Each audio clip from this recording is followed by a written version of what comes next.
Yeah, I'm doing well. Oh, we're live now. We're live. Well, good evening. This is another Ask Me Anything for Eastern Music Festival. Tonight, I have a special guest, Cami Rowan, who is our chair of the classical guitar program at EMF. And I'm just going to let her talk a little bit about the program, and then we'll be glad to answer any questions you might have. So, Cami, it's All your right. turn. Thanks, Melissa.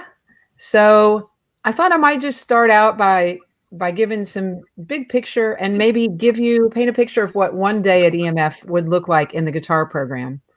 So the guitar EMF program is 2 weeks long, and Jason Vio, Julian Gray, and I are the three teachers, and we have collaborated for many years together now. I think I can say many, can't I, Melissa?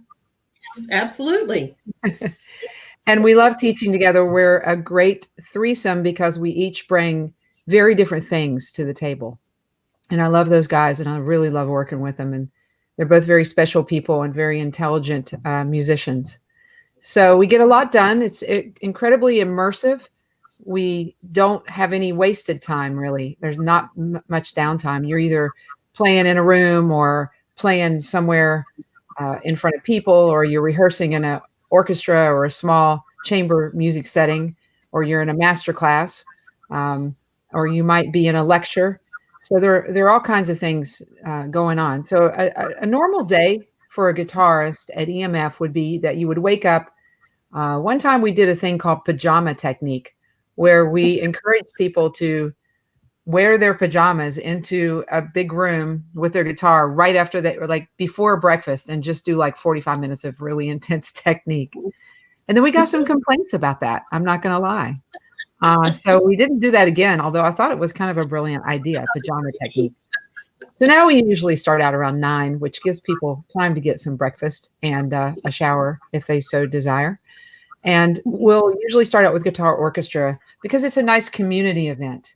And every year we have commissions. So we've commissioned different composers to compose pieces for us. And we usually do a couple of pieces because we have 2 weeks. So we might take one piece the first week and really work that hard, and then have we have a Sunday recital. So we rehearse Sunday to Sunday, and then we have a little showcase on Sunday afternoon of the orchestra piece, first one. And then the second week, we'll have the second piece, and we'll have a week to do that. And we'll have a final concert, orchestra concert, on that next Saturday. After orchestra, you might go to a lecture by Julian Gray on some crazy, amazing historical thing that you had no idea about. And somehow he'll relate it to guitar. He can talk about piano, orchestra, any type of classical literature. He knows just about everything. Then you might have a master class with Jason, and lunch. And then we have one of the ways that the EMF guitar program is different from other guitar programs is that we do chamber music with other instrumentalists. So about up to 10 of the top players that get to do this kind of thing: guitar and clarinet, guitar and harp, guitar and violin, guitar and oboe, guitar and piano even. So, and we even had guitar and percussion last time. So we have in the afternoon a lot of chamber ensemble rehearsals. You might also be assigned a duet or a trio guitar with other guitarists. And then every evening after dinner, we get to see the most amazing orchestral concerts, and student and faculty. And this is another great thing for classical guitarists because we kind of shut ourselves away in a room, and we don't get to play from a young age with other musicians a lot. So this is a great way to learn new orchestral literature, or just go to, see other musicians that you might not typically get to see. So that's kind of a day in the life of a guitarist, and I'll just start there. That sounds good. I know the first year that we had the program, I was absolutely amazed by the sound of the guitar orchestra. I'd never heard such a thing. I'd heard individuals play, but I was completely blown away by the different sounds and the timbres, and it was amazing, and I thoroughly enjoyed it because it introduced me to something I was not familiar with, and I just think that was a really neat thing. But and I one of the things that's really neat about the guitar program and other programs at EMF too is everything is very much like a little small musical community. I mean, you see, I don't know if it's the word, you see a gaggle of guitars, walking around campus, chatting with each other, eating in the dining hall together, and it's just like this little pod of people that you hear them talking about all kinds of things during lunch or on a break, but the teachers are around, they hang around. If you have questions or issues or just want to ask or talk to somebody about anything, they're usually around for you to do that. And I think that's one of the beautiful things about EMF, is because we do have this little small musical community that we form in the summer. And it's the same with orchestra, piano, and everything else that we do. You have these small groups of people that just hang out together. Sometimes they'll, play pool or foosball or table tennis, or, go outside and play some soccer. I mean, there's just all kinds of things that go on, in addition to just the musical part of things. But it is a really neat community in the summer, and I enjoy seeing the students thrive both socially as well as musically. Oh, for sure. I mean, there have been some pretty serious foosball tournaments in the guitar community. I know that for sure. And, it's true. Jason and Julian stay in the dorms, basically. So because they don't live in Greensboro. So they're always in the caf and dining hall, eating with students and hanging out, and very accessible. And I think another cool, unique thing about the guitar program is we have a really large age range, right? So I believe Melissa's at 14. You can begin 14 attending. is the youngest. Yeah. Yeah. So we might have a 14-year-old who's amazing, by the way. We've had some really great 14, 15-year-old players. Some of the top players in the nation have attended. And then you might have a person who's getting their master's degree. And so that's really neat too, is you've got that. And we have a lot of different, we have excellence, people who have won major competitions. We have GFA, people who have placed in GFAs, and just great players. And then we also have some players that, don't have that much experience coming in. So there's a lot of, like, when you talk about the hang, a lot of people are learning from each other outside of class with the little time they have, but the time they have late at night or whenever. So there is a real sense of community, a real sense of immersion, and that's an exciting part of it too. And I remember the first year we had an older gentleman, somebody who was just a guitar enthusiast. I think they just had an absolute blast, because they just wanted to eat, sleep, and drink classical guitar for 2 weeks. And everything was so exciting and new to him.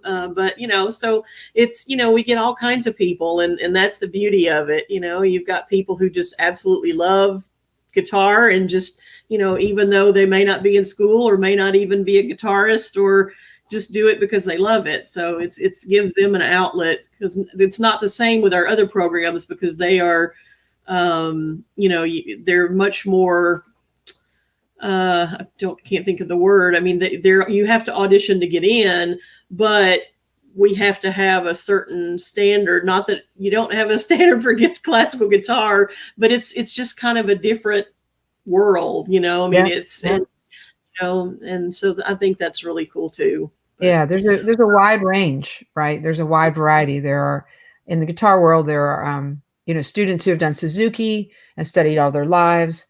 There are students who have guitar in the schools, and there are pockets of the U.S. where they come from those programs.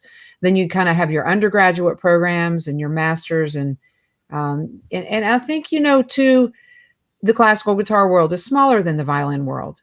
You've got we kind of know each other a little more, maybe because there are fewer of us, and maybe we're also a little bit more inclusive because not every guitarist has been studying since they were 3 or 4 years old. Yeah.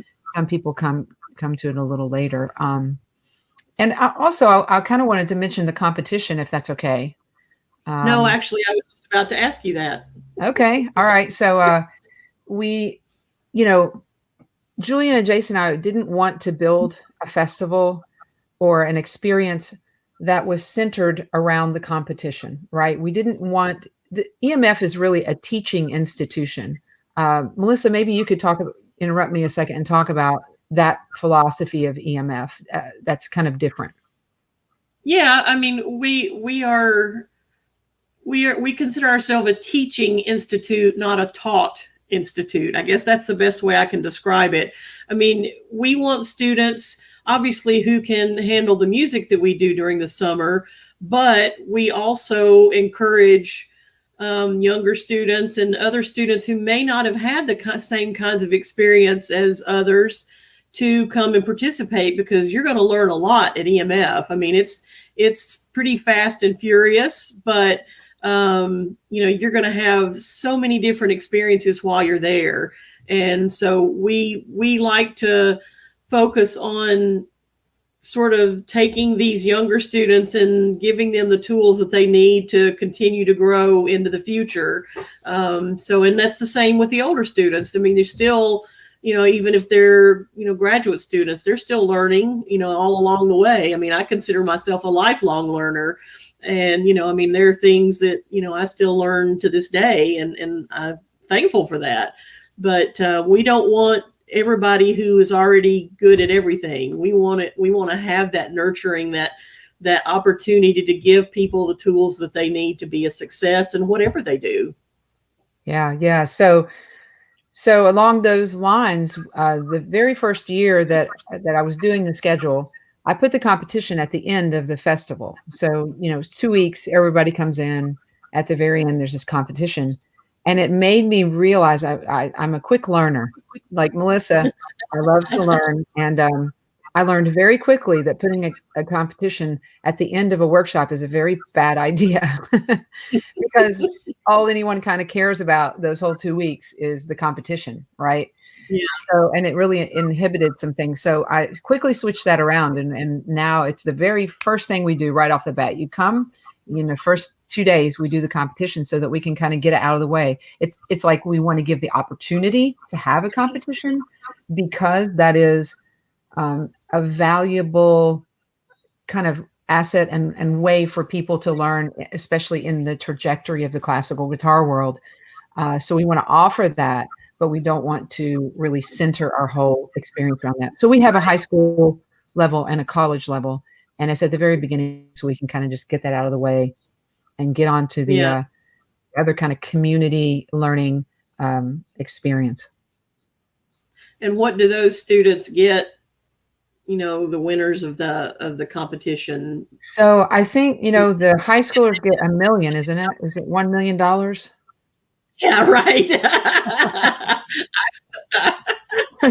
Or is it only half a mil? They get I can't remember. on something, right? I don't remember the numbers, Melissa. I should. Yeah, we have a first and second prize in a honorarium in the high school, I think. Honorarium, that's right. Yeah.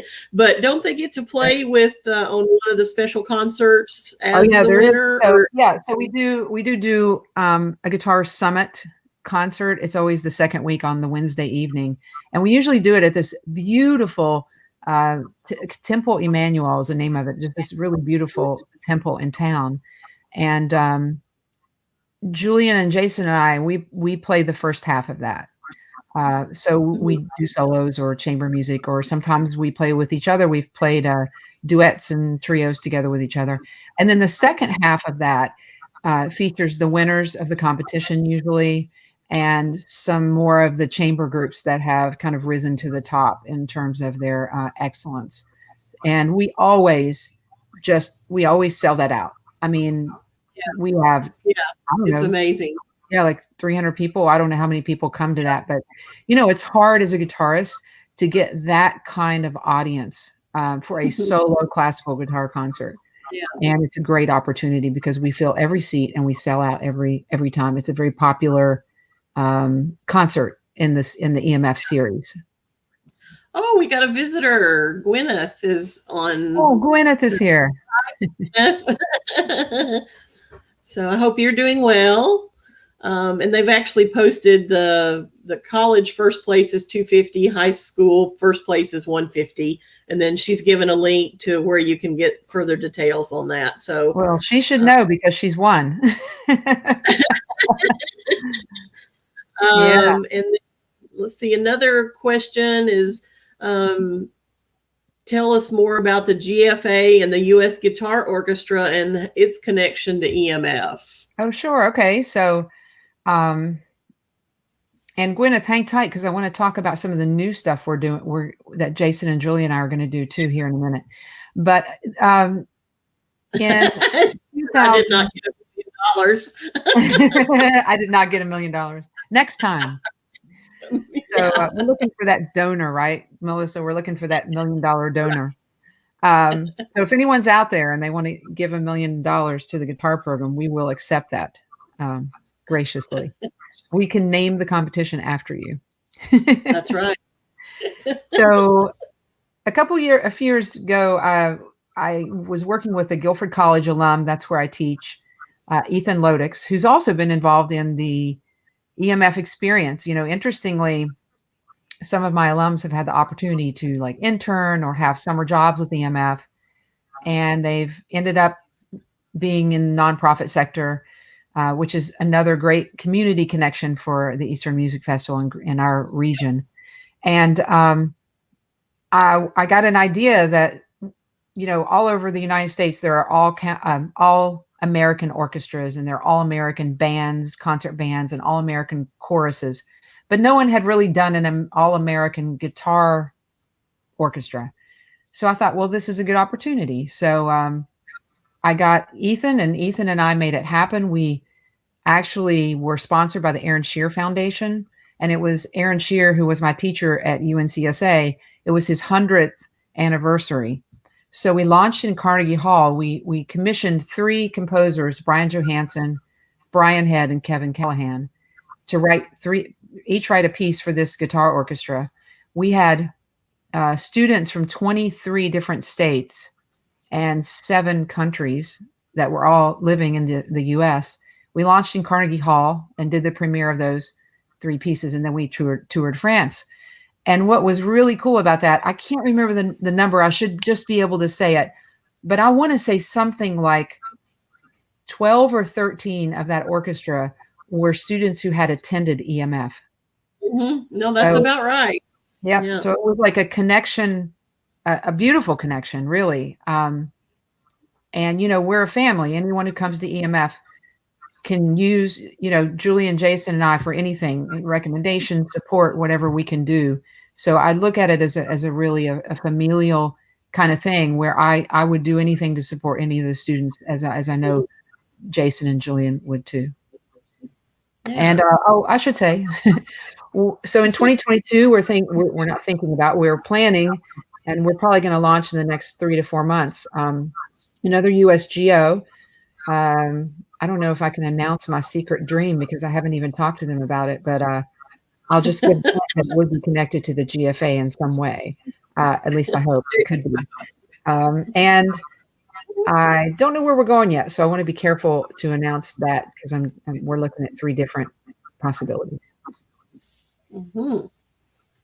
So why don't you explain to Gwyneth some of the new? Oh, Ethan's here. Hi, Ethan. I was just talking about Ethan. Yeah. So yeah, he and I are. We're all about the next USGO right now. He and I are having secret meetings, trying to figure things out. So yeah, what why don't you explain some of the new things? Yeah. Yeah. This is so, you know, times are strange. And we decided, as Julie and Jason and I just decided, why do the same thing? You know, last year we did a virtual EMF, and you know, it worked out really pretty well. Everyone got a lesson with each of us, and then a master class with one of us. And we had some pretty good connections still, even though they were virtual.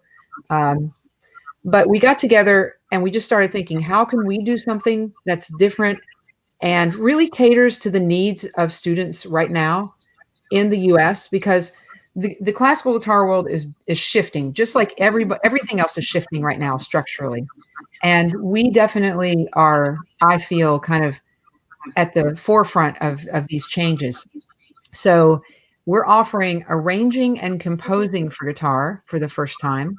And that's really, if you look at Jason, you follow him on Instagram or, and, you watch him, he's during COVID, he can't perform. He's a performer. He does a ton of concerts every year, and a lot of touring. So what has he been doing? He's been doing a lot of composing. He's putting his pieces out there for sale right now. And so he's really passionate about composing and arranging. So we're going to add that. We've never done that before. We're also going to add improvisation. And that's another thing that Jason will kind of be lead on, because that's more his ball game. We're going to expand. I always kind of do a talk about career. I do like one career lecture, but we're going to expand that and talk about career marketing and programming, and kind of expand that based on what's been happening and how people have had to do that over the last year, and skills and tools around that. We're also going to have some guest artist sessions. So now that we do everything virtual, I just did a virtual pedagogy class for Denver, and a teacher in Denver last fall. We all are very much more fluid in visiting each other's schools virtually and having master classes virtually. So it's super easy for us to maybe bring in some international people or bring in some guest artists, on like for virtual guest artist session. So we'll be doing that. And Julian will be expanding on his already infinite knowledge of classical literature and guitar history and so forth. So we are real excited about offering some new, and it'll make us work, it makes us learn, makes us grow, pushes us and challenges us to keep it fresh. We've had a couple of guest artists in the past, and we had Thomas Violato, and Tomas was great. He was wonderful. The kids loved him. So depending on how it goes, we might continue to have guest artists. Sometimes Silvio Chiu is around. He has done some flamenco classes. And so, yeah, those are some new things on the docket for this summer. Yeah, Gwyneth says the new activity sounds super cool. Thanks for sharing about it. So that's good to know. Do we have anybody else out there who has any questions about EMF or the guitar program or any of our other programs? I guess not at the moment. Maybe we can ask Gwyneth. Maybe we could ask her what her favorite part of, like, what were some of her favorite things about EMF? Yeah. Yeah, can you share that with us, Gwyneth?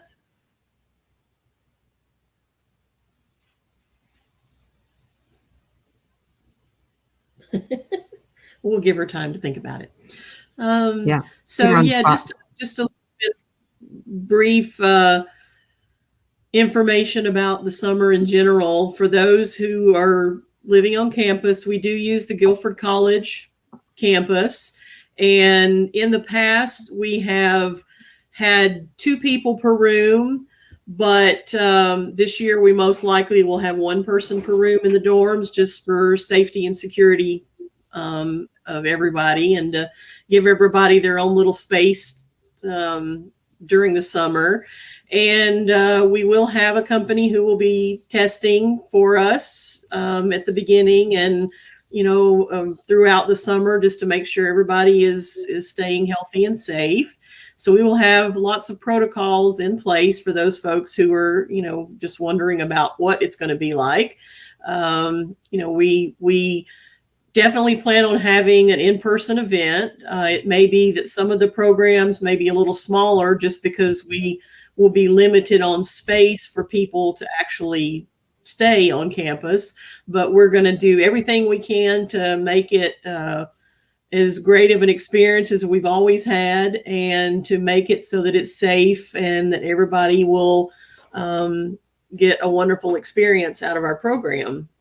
Let's see, Gwyneth has shared the ensemble opportunities were great, and guitar ensemble as well as chamber. So I guess she likes the ensemble stuff and the chamber music, and that's a huge important part. And it's really nice for our orchestral students to get to play some of these chamber pieces with the guitar students too, because that's certainly not something most people have done. I mean, you know, as an instrumentalist, you might have played with piano or some other winds or brass or strings, but very rarely would you have the opportunity in real life to do some kind of chamber music with classical guitar.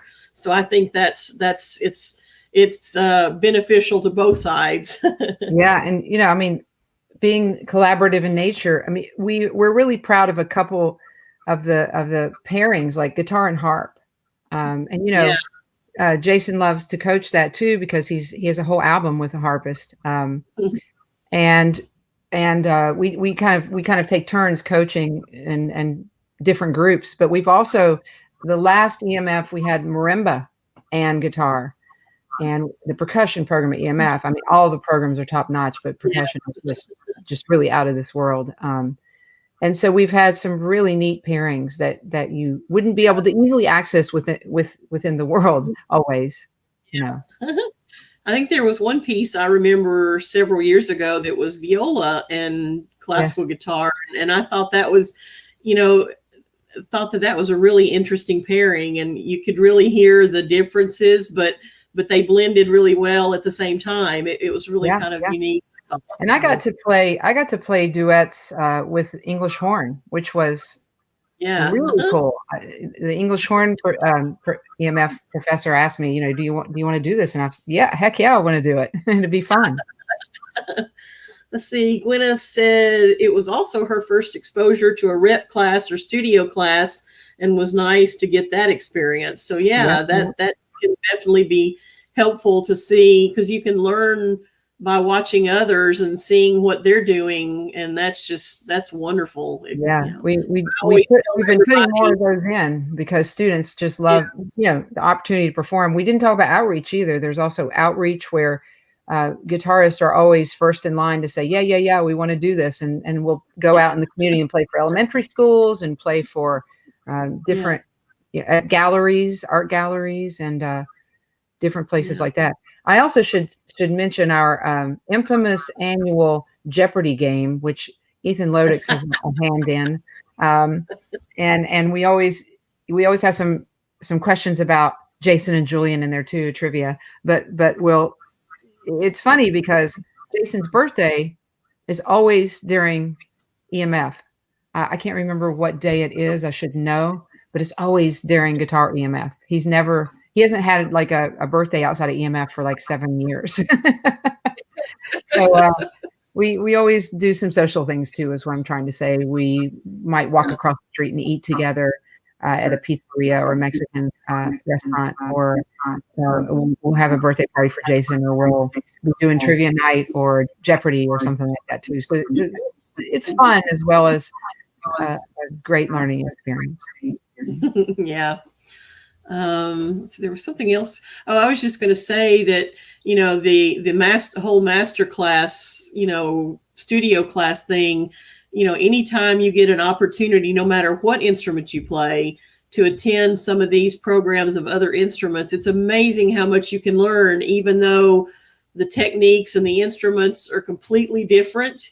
But it's all about music, and you can always learn something no matter what it is. So just because it's not your instrument, don't, you know, turn away from that. You know, you can learn so much. I remember when I was much younger, I used to attend a lot of master classes with singers, and, you know, I was a wind player, but, you know, there's just something about how, you know, they're breathing and everything, even though I'm doing things differently. It just all seemed to click, and I learned a tremendous amount from that. So, you know, I just encourage everybody to try to get those experiences on any instruments, and as many as you can, because you will learn something. It may not be, a whole long laundry list of things, but there is something to be learned at all of those types of things. Oh, it is especially important for guitar because guitarists just don't get outside their bubble enough. And Yeah. a lot of the pieces we do are very contemporary. They a lot of crossover stuff, blending with other genres of music. Like you said, it's all music. That foundation of hearing other instruments, of learning character. It's so vital for our culture. Yeah. Let's see if we've got any other questions. Lizzie is asking, what is the best instrument duo with guitar? I think that hard. could be, it depends on the person. It is going to be different. I have to say that I'm a little partial to guitar and clarinet. There's something, I think guitar and harp is also pretty special. I mean, it's hard for me. Yeah. And even marimba, because it's percussive.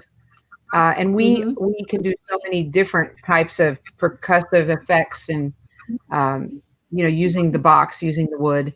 So those are probably my three favorites. I think the clarinet, the tone, and the timbre. Anything goes well with a guitar. That's right. Ethan says two guitars. I don't prefer two guitars, right? Now, I don't prefer piano and guitar because, guitar is probably the softest. Classical guitar is probably the softest instrument in Western music. I mean, the Western music world. Yeah. So it's tough with piano. So yeah. Ethan also says guitar and oboe, so we'll give him a little break. Agree. I mean, guitar and flute is the most popular. I mean, if you look and see, like when we do wedding gigs and we do gigs a lot, we're always playing with flutists. I mean, that's just a thing in our culture. I used to make a ton of money with a duet partner who played flute at UNCSA. So I mean, that's a common matching. But yeah, oboes, I'll take oboe too. All right. Any other questions out there? Just a little brief information about the application. Application deadline is February 21st. That is the official deadline. We will, however, continue to take applications until we fill all the spots, but priority is given to those who get it in by the 21st of February. So you basically just need to go to accepted, upload your videos, fill out the application, and submit that, and it all comes to me, and then I take it from there. So you will be hearing from me a lot of times throughout the coming weeks. Kelly is sharing her pickle pride. I love it. And if you don't know what that means, you can explain that perhaps. Well, I can show my shirt. What that means. I should show my shirt, right? There you go. Yeah. All right. So this is the UNCSA mascot. Actually, I got this for Christmas, and I'm super excited about it. So we were the Fighting Pickles. Every year we would, because we didn't have intramural sports or any sports at all, all of our male ballet dancers would play, I guess, touch or tag football, I can't remember, with a Wake Forest fraternity. And so it was hilarious. And we would always have the pickle on the side watching this game go on. And that was kind of the just one of the things we did. So anyway, yeah, pickle power. Well, I'm not wearing pickles, but I am sporting EMF tonight. You're representing. I'm representing. That's right. But all right. Other questions? No. Oh, Kelly says she was the Gherkin mascot one year. True story. Of course she was. Of course she was. That's really funny. All right. You guys feel free to reach out if you want to ask questions. I can also put you can also be in touch with Julian and Jason, and anybody. We can put you in touch with alums like Gwyneth, or people who have worked EMF to talk like Ethan, or we're all open for questions, discussion, conversation, anything you need. Yep, and you can always reach out to me too, so I'm always around. Did mention about scholarships. So there is scholarship available for the guitar program. It is limited. We're only able to offer merit scholarships because the program is short. We don't really have much way of doing the work study program, but we try to help out as much as we can. Those in your actual application, there is a place to fill out, that you would like to apply for scholarship, and you'll have to provide answers to a few questions for us to have a purpose, the information we need to take care of processing things. But it's very easy. So it's just part of your application. And then we will reach out to you when we send the acceptance paperwork. It will include your scholarship package if we're able to offer any to you. So I should also say too that we have 18 to 20. We've never taken any more than 22, and we're usually 17, 18 through about 21, I'd say, is kind of our average. To give people out there an idea of how many folks usually show up. So that's kind of our size. Yeah. Because we want to make sure everybody gets, quality experience and have equal time with everyone. And when you get too many people, it makes it difficult. It sort of waters it down a little bit. And so we feel that the number we've had in the past few years is just like the sweet spot where everybody gets time throughout the 2 weeks to work with all the faculty and do the performance. So. And this is Michaela. I was going to say, which one is that? This is the nosy one. But, so Kelly has given my email address, admissions@easternmusicfestival.org. Feel free to reach out to me at any time with any questions you have about EMF in general, about the application process. If you have any issues or problems with the application process, I'm there to help you out through that whole entire application phase of things. And but I'm always around, and during the summer you'll always find me around. I consider myself sort of the surrogate mama for everybody during the summer, and I like to have visitors and chat, and I like for people to say hi because sometimes it gets boring sitting in my office. But, Lizzie says, hello, kitty, kitty. All right. All right. Well, I guess if there are no further questions, then I guess we can wrap it up unless you can think of something else we need to chat Just a great opportunity to chat with you, Melissa, and see you. And yeah, it's a hoot. So, these sessions are fun, and it gives me a chance to virtually visit with people that I didn't get to see this summer. So at least it's better than nothing, but it's not the same. I'm looking forward to being in person again. This distance stuff and virtual stuff is kind of getting old. Yeah, for sure. But anyway, well, I guess if that's it, then I'm going to say good night. And thank you, Tammy, for being here. Yeah. And it's been a pleasure having you join us tonight. And again, reach out to us if you have any questions. All right. Bye. Everybody stay safe. Bye.